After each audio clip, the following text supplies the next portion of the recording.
어제 경기와 충북 등에 많은 비가 쏟아져 비 피해가 잇따랐습니다. 밤새 중부에 또 폭우가 쏟아질 것으로 예상도 했지만 우려와 달리 현재는 많은 비가 오지 않는 모습인데요. 자세한 호우 상황을 기상 전문 기자 연결해 알아보겠습니다. 김동혁 기자. 네, 보도국입니다. 네, 당초 수도권에 폭우가 쏟아질 것으로 예상됐는데요. 큰 비 소식은 없는 것 같습니다. 밤새 호우 상황 어떻습니까? 예, 당초 서울과 경기도에 밤새 많은 곳은 150mm가 넘는 비가 쏟아질 것으로 예상됐지만 현재 경기 남부와 충청 북부, 강원 남부와 경북 북부 일부에서만 비가 조금 내리는 등 굉장히 좁은 띠 형태의 비구름이 유입되고 있습니다. 어제는 중국 남부에 위치한 태풍에서 많은 양의 수증기가 유입돼 남북으로 비교적 폭이 넓은 강한 강수대가 형성됐고 중부 곳곳에서 150mm 안팎의 물폭탄이 쏟아지게 됐습니다. 하지만 현재 북쪽에서 내려오는 차고 건조한 공기가 예상보다 빠르게 남하하면서 강수대가 수도권 중에서도 경기 남부와 충청 북부 등에 국한될 만큼 비구름의 폭이 굉장히 좁게 형성돼 들어오고 있습니다. 따라서 기상청은 서울과 인천, 경기 파주 등 19개 시군, 옹진군에 내려졌던 호우 예비특보를 오늘 새벽에 모두 해제했습니다. 현재는 경기도 평택과 안성, 화성, 충남 태안 등 3개 시군, 충북 진천과 음성군에 호우 예비특보가 내려져 있고 오전 중에 특보가 발효될 가능성이 있습니다. 기상청은 경기 남부와 강원 남부, 충청 북부에 20에서 70mm, 많은 곳은 100mm 이상 비가 내리겠다고 내다봤습니다. 또 오전까지 중부지방에서 시간당 30mm 안팎의 강한 비가 오는 곳이 있겠다고 전망하고 있습니다. 네, 어제는 예상과 달리 훨씬 많은 비가 쏟아져서 중부에 큰 피해가 잇따랐는데요. 밤새 추가적인 비 피해는 없습니까? 네, 장마철의 사상 최악의 수해가 난 충북 지역에 어제 또다시 굵은 장대비가 쏟아졌습니다. 하지만 밤사이에는 예상과 달리 큰 비가 내리지 않아 현재 추가적인 큰 피해는 없는 것으로 보입니다. 어제 오전 충북 지역에 시간당 60mm가 넘는 비가 쏟아지면서 크고 작은 피해가 발생했습니다.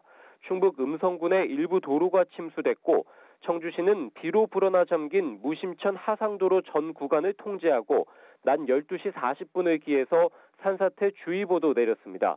광주와 전남 지역에서도 벼락을 동반한 비가 쏟아져 호우 피해가 잇따랐습니다. 어제 오후 5시쯤 광주 북구 오치동에 전봇대에 벼락이 치면서 주변 400여 가구가 30분 정도 정전됐습니다. 또 비슷한 시간 전남 나주시 동강면에서는 하천 옆 자전거 도로에 시민 2명이 고립됐다는 신고가 접수되기도 했습니다. 밤사이 우려와 달리 큰 비가 내리지는 않았지만 기상청에서는 오전까지 충북 북부 지역에 집중호우가 쏟아지는 곳이 있겠다고 한 만큼 계속해서 호우 대비에 신경 써야 합니다. 지금까지 보도국에서 전해드렸습니다.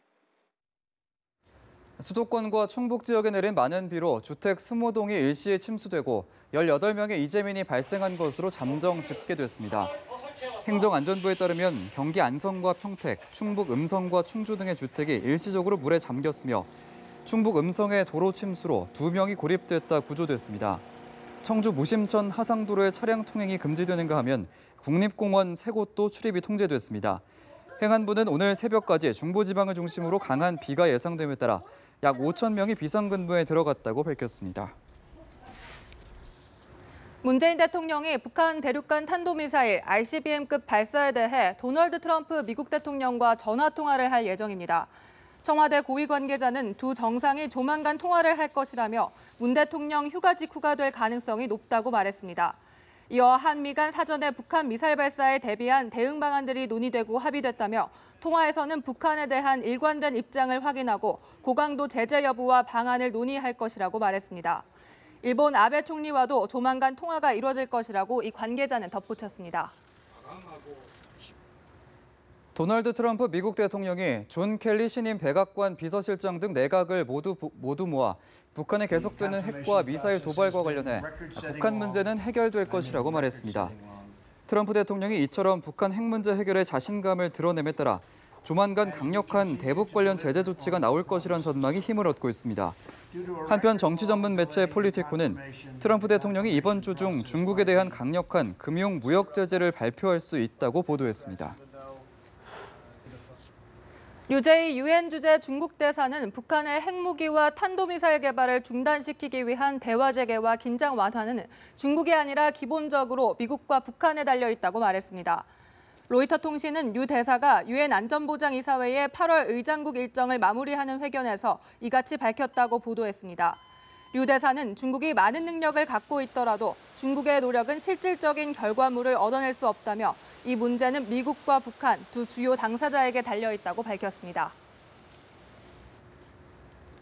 네, 군 당국은 북한이 6차 핵실험이라는 추가 도발도 감행할 가능성이 있다고 평가했습니다. 송영무 국방부 장관은 북핵 위협에 대비해 사드의 전면적인 배치를 문재인 대통령에게 건의했다고도 밝혔습니다. 강민경 기자의 보도입니다. 국방부가 국회 국방위원회에 북한이 두 번째로 발사한 ICBM급 미사일에 대해 긴급 현안 보고를 했습니다. 군은 북한이 다음 도발로 핵탄두 실험 또는 6차 핵실험을 할 가능성이 있는 것으로 전망했습니다. 향후 국면 전환에 대비하여 유리한 상황을 조성하기 위한 벼랑끝 전술을 구사하고 있는 것으로 판단됩니다. 송영무 국방부 장관은 이동식 발사대를 사용한 북한의 ICBM 발사 징후를 우리 군이 사전에 미리 포착했다고 설명했습니다. 또 북한 미사일이 기술적 발전을 이루었지만 대기권 재진입 시험의 성공 여부를 판단하는 것은 시기상조라고 분석했습니다.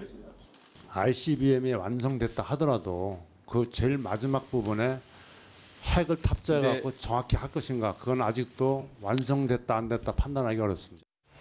송 장관은 북한의 핵미사일 위협에 대비하기 위해 사드의 전면적인 배치를 문재인 대통령에게 건의했고 그 조치를 하기 위해 임시 배치가 결정됐다고 말했습니다. 다만 송 장관은 임시 배치라는 것은 국민이 불안하다고 하면 재고할 수 있다는 의미가 있다고 덧붙였습니다.